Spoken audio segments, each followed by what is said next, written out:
अस्सलामुअलैकुम नाज़रीन। जजेस को कंट्रोल करने की ज़रूरत क्यों पेश आ रही है? बिलावल भुट्टो के वोट की हामी। हुक्मरान इत्तेहाद आईनी तरमीम के ज़रिए अदलिया को कंट्रोल करना चाहते हैं। जजेस को कंट्रोल करने की आखिर ज़रूरत क्यों है? चीफ जस्टिस का काम अपने जजेस को कंट्रोल करना है। ये सियासतदान मुस्तफ़ा नवाज़ खोखर का कहना है कि आज लोग समझ रहे हैं कि पीपी ने नून लीग की नाकामी पर आईनी तरमीम का ताज अपने सर क्यों पहना है। रज़ा रुपानी सीनियर पार्लियामेंटेरियन रहे हैं। उनका ये भी कहना है कि 98वीं तरमीम के लिए बहुत खिदमत दी हैं। नाज़रीन, मुस्तफ़ा नवाज़ खोखर ने तो टाइम से ही सियासत छोड़ दी, अपनी पार्टी भी छोड़ दी। क्या वो इस बात से खुश हैं या नहीं? उन्होंने सही फ़ैसला सही वक्त पर किया, इसीलिए उन्हें अब कोई कुछ नहीं कह सकता। आइए सुनते हैं उन्होंने मज़ीद इस बारे में क्या कहा। आज जमहूरियत मजबूत हो रही है जब लोग अपना ज़मीर की आवाज़ पे वोट डालेंगे। बेचेंगे नहीं, बेचते उस वक्त है जब हमारी पार्टी से कोई हमारे खिलाफ जाए। अगर हमारी मुखालिफ पार्टी का कोई आदमी तो वो ज़मीर बिकता नहीं है, वो ज़मीर के तहत फैसले होते हैं। कितनी आप तो खुश होंगे, शुक्र है छोड़ी पार्टी आपने एक ऐसे टाइम पे ये चीज़ें डिफेंड नहीं करनी पड़ रही हैं आज आपको। शुक्र अल्हम्दुलिल्लाह, मैं मुतमईन हूँ। और बहुत से दोस्त पार्टी के दीरीना कारकुन, अब मैं कुछ दिन पहले लॉयर्स कन्वेंशन हुआ, उसके अंदर हमारे इस्लामाबाद बार काउंसिल के सीनियर मेंबर हैं अलीम अब्बासी साहब। पीपल्स पार्टी से उनके बड़ी देरीना रफाकत रही, उसके बावजूद वो उन्होंने कन्वेंशन में शामिल भी हुए, तकरीर भी की। इस्लामाबाद डिस्ट्रिक्ट के जो पीपल्स पार्टी के सदर हैं शकील अब्बासी साहब, जो बार के भी सदर हैं, वो भी उसमें शरीक हुए। आज सारे ठीक खड़े हैं।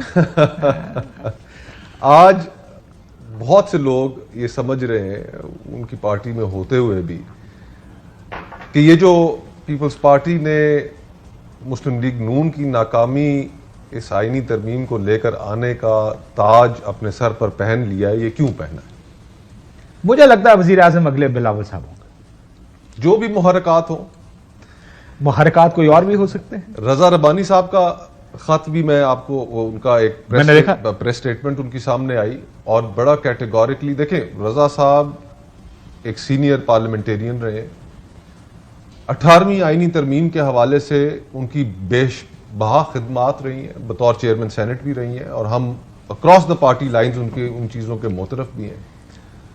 उनका यह कहना है पीपल्स पार्टी में होते हुए कि आप रेनेगेट वोट्स लेकर आईनी तरमीम नहीं कर सकते, और अगर करेंगे तो आप उसको मुतनाज़ बना देंगे। एक तरफ आपके इर्द गिर्द लोग, आपकी पार्टी के अंदर लोग भी चाह रहे हैं कि आप इस तरफ मत जाएं, और ये जो आईनी तरमीम, आपको याद है वैसे रजा साहब का आपने जिक्र किया है खोखर साहब, तो रजा रबानी साहब ने मिलिट्री कोर्ट को वोट किया था, आंसुओं से रोए थे, अगर हम निकाल सकें इसी सेनेट में। लेकिन साथ में यह भी कहा था मेरा वोट मेरी पार्टी की अमानत है। जी हाँ, दुरुस्त। लेकिन पार्टी के अंदर होता है तो क्या ये वोट सिर्फ उस वक्त पार्टी की अमानत है जब आप पीपल्स पार्टी से हो?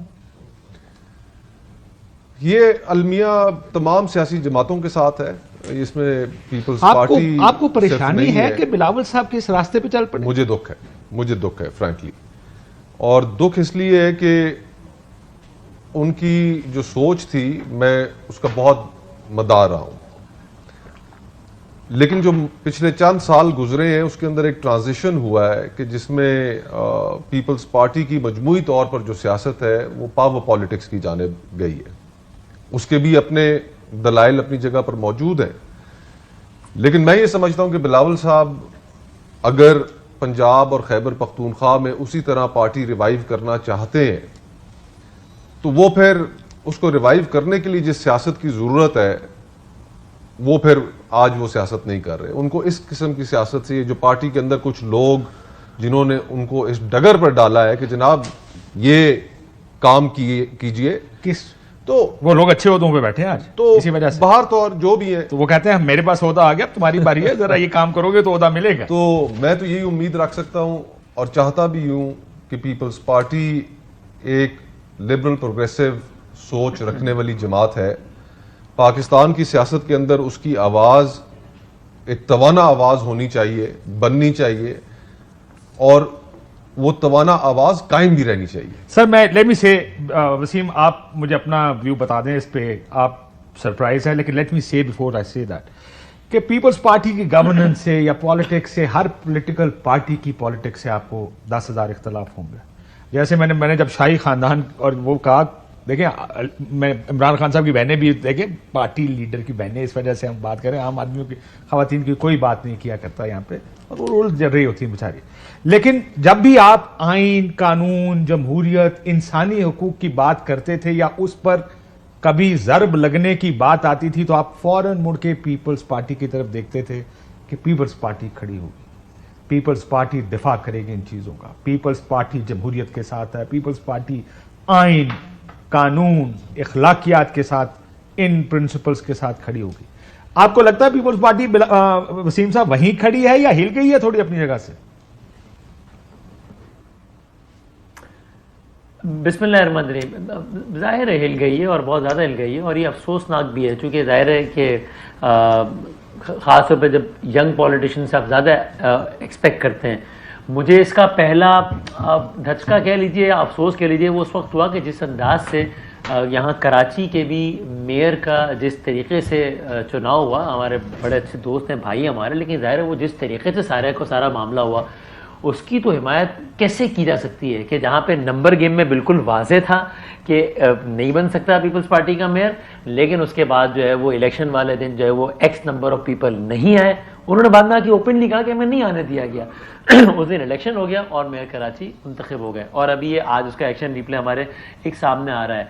अब बदकिस्मती ये लगती है कि पाकिस्तान के सियासतदानों को ये लगता है कि किसी ने भी तारीख से सबक नहीं सीखा। ये पाकिस्तान की सियासतदानों की तारीख है।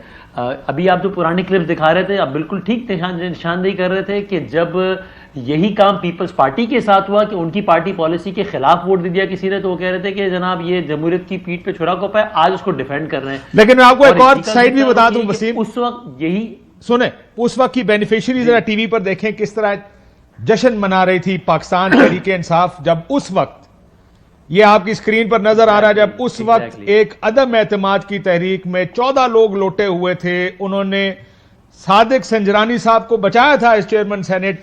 उस वक्त आप उस वक्त की हुकूमत पाकिस्तान तहरीक इंसाफ का बेंच देख सकते हैं, उनकी जो साइड है उनका फ्लोर देख सकते हैं, जश्न मनाए जा रहे हैं। सो उस वक्त जो जश्न मना रहे थे आज वो दूसरी साइड पे खड़े हैं। उस वक्त जो रिसीविंग एंड पर थे और जिनका ख्याल था कि जमहूरियत में की पीठ में छुरा घोंपा गया है वसीम, आज वो दूसरी साइड पर आ गए। That's the irony. मैं एग्जैक्टली यही कहने वाला था जो आपने कहा, मैं एग्जैक्टली कहने वाला था कि उस वक्त क्या पीटीआई के बयानात देखें, वो तंजिया अंदाज में मेरे और आपके टॉक शोज में बैठ के कहते थे कि क्या हुआ, वो बिका थोड़ी है, जमीर की आवाज है, बाकायदा तंजिया अंदाज में कहते थे, तालियां पीटते थे। और उस वक्त हासिल बदिंजो साहब ने उस वक्त के डीजी का नाम लेकर कहा था, जब उनसे पूछा गया था पार्लियामान की राहदारी में कि ये क्या हुआ है, तो कहा कि जनरल फैज का फैज है ये। तो उस वक्त भी वाज़े था कि मामला क्या हो रहा है, और पीटीआई को पता था, पीटीआई उसको सेलिब्रेट करती, तालियां मारती थी, कहती है देखा हमारी स्ट्रेटेजी देखी, ये जमीर जा गया लोगों का।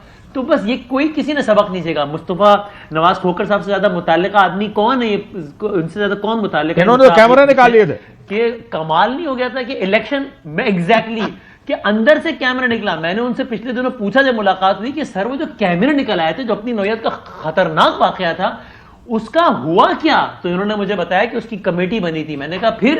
उन्होंने कहा इजलास ही नहीं हुआ। मैंने पूछा एक भी इजलास नहीं हुआ, यानी हमारी तसल्ली के लिए कि इजलास हो जाता है, हुआ ही नहीं। कल जब आप कैमरे के निकलने को सेलिब्रेट करेंगे और उस पर खामोश रहेंगे, तो फिर आज पार्लियामान के अंदर घुस के ज़हन कुरैशी भी उठेगा। कल जब आप बाकी चीजों पे, कल जब आप आईजी के इगवा पे हंसेंगे कि मुझे तो पता ही नहीं, मुझे तो मजाक लग रहा है, तो फिर आज सीएम भी इगवा होगा। It was wrong then, it is wrong now, और फिर बात आगे बढ़ती चली जाएगी। So it is high time कि सियासतदान रियलाइज करें, लेकिन तारीख ये बता रही है कि कोई सबक सीखने को तैयार है नहीं, सब अपनी अपनी बारी के कोई नहीं सीखता वसीम, और हमारा मुल्क का मसला ये कि ऐसे ही चलेगा।